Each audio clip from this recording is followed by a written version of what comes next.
کله کله به په مونږ باندې تاسو باندې امتحان هم راشي، کله به په مونږ تاسو باندې سخت هم راشي، د دشمن خوف او یره به هم راشي. ځکه الله رب العزت بل ځای کې فرمایي چې زه به ستاسو څه کومه، ولنبلونکم بشیء من الخوف، خامخا به زه ستاسو امتحان الم،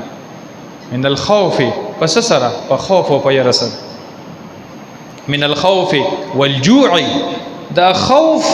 دا به د سید دشمن د طرفه وي، دغه د دشمن راغی هغه د دشمن راغی، دا دشمن دومره طاقتور دی، دا دشمن دومره طاقتور دی، خامخا د انسان په زړه کې یره پیدا کیږي کو نه پیدا کیږي.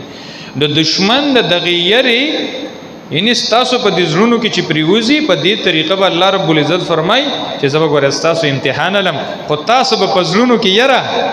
دا په تاسو په زړونو کې یره نه راولئ.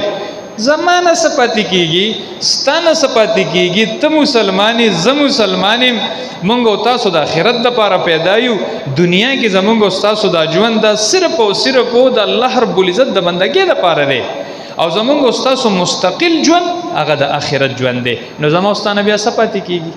وای راته کو پاتې کیږي دغه کافرونو پاتې کیږي چې دنیا کې دغه ژوند دی چې کمی په دنیا کې تیر کو، بس د دنیا نتلو سره د دوی لپاره جهنم دی. نو ژوند خو زموږ او ستاسو لپاره دی، خو زمونږ او تاسو دغه امتحان دا په دې دنیا کې کیږي.